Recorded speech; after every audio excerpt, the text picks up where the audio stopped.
semuanya, selamat datang kembali di channel Jason Wilbert. Apa kabar kalian? Semoga sehat selalu.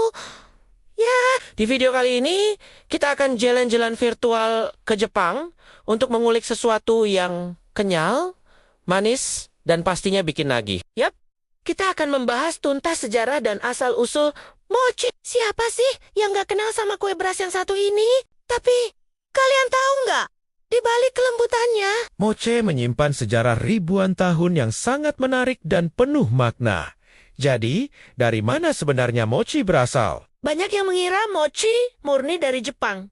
Tapi ternyata cikal bakalnya datang dari Tiongkok kuno. Teknik mengukus dan menumbuk beras ketan sudah ada di sana sejak lama. Nah, sekitar zaman Yayoi, sekitar 300 Bersamaan dengan masuknya budidaya padi ke Jepang, teknik pembuatan kue beras ini pun ikut diperkenalkan. awalnya, mochi bukanlah jajanan yang bisa dinikmati semua orang setiap saat seperti sekarang. Pada periode Nara, sekitar abad ke-8, mochi mulai menjadi makanan penting dalam ritual keagamaan Shinto dan persembahan untuk para dewa. Masyarakat Jepang kuno percaya bahwa beras adalah anugerah dari dewa. Dan mochi yang terbuat dari beras pilihan dianggap sebagai makanan suci yang membawa keberuntungan, kesehatan, dan umur panjang. Jadi, setiap butir mochi itu punya doa dan harapan di dalamnya.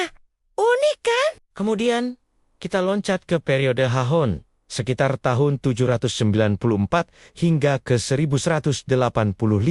Di masa ini, mochi mulai naik kelas. Mochi menjadi hidangan mewah yang disajikan khusus untuk kaum bangsawan dan keluarga kekaisaran pada perayaan-perayaan penting. Salah satu perayaan yang paling identik dengan mochi sampai sekarang adalah Tahun Baru Jepang atau Osogatsu. Mereka membuat mochi berukuran besar yang disebut kagami mochi, yaitu dua mochi bulat yang ditumpuk dengan sebuah jeruk di atasnya sebagai persembahan untuk menyambut dewa tahun baru. Tradisi membuat mochi bersama-sama yang kita kenal dengan sebutan mochisuki mulai populer di kalangan masyarakat umum pada periode Muromachi. Mochisuki ini bukan sekadar proses membuat makanan loh, Tapi juga menjadi momen untuk mempererat ikatan keluarga dan komunitas. Kalian pasti pernah lihat kan adegan di film atau anime di mana orang-orang bergantian menumbuk adonan beras ketan panas di dalam lesung batu besar yang disebut usu dengan palu kayu berat yang disebut kini.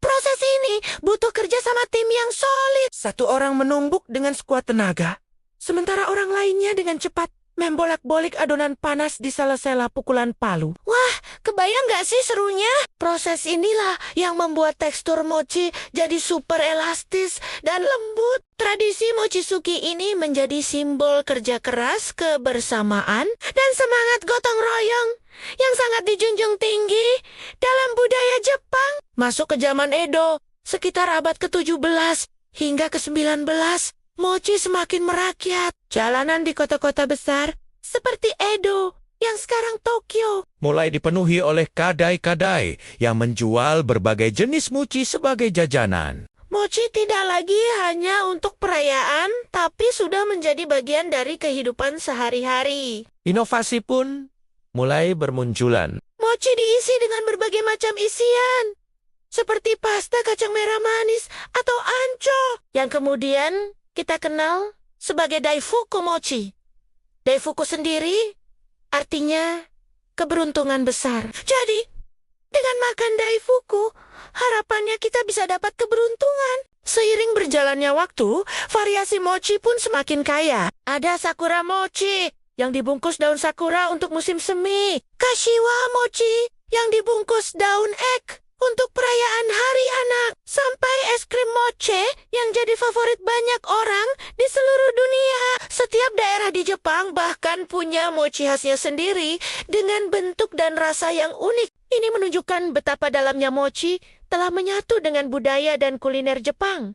Sekarang, mochi sudah mendunia. Kita bisa dengan mudah menemukannya di supermarket atau kafe di Indonesia. Tapi setelah tahu sejarah panjangnya, cara kita memandang mochi pasti jadi sedikit berbeda, kan? Mochi bukan lagi sekadar kue beras biasa. Ia adalah simbol keberuntungan, Warisan budaya, dan bukti nyata dari semangat kebersamaan yang diwariskan dari generasi ke generasi selama ribuan tahun. Jadi, lain kali saat kalian menikmati sepotong mochi, coba deh ingat perjalanan panjangnya dari sebuah ritual kuno hingga menjadi camilan global yang kita cintai. Ada cerita dan makna mendalam di setiap gigitannya. Nah, itu dia sedikit ulasan tentang sejarah dan asal-usul mochi. Menarik banget, kan? Dari semua jenis mochi, Mana nih yang jadi favorit kalian? coba tulis di kolom komentar. Ya, terima kasih banyak sudah menonton video ini sampai selesai. Semoga informasinya bermanfaat dan menambah wawasan kalian. Jangan lupa untuk tekan tombol like jika kalian suka video ini, share ke teman-teman kalian, dan yang paling penting, subscribe channel Jason Wilbert biar nggak ketinggalan video-video menarik lainnya. Sampai jumpa di video berikutnya. Tetap sehat dan semangat.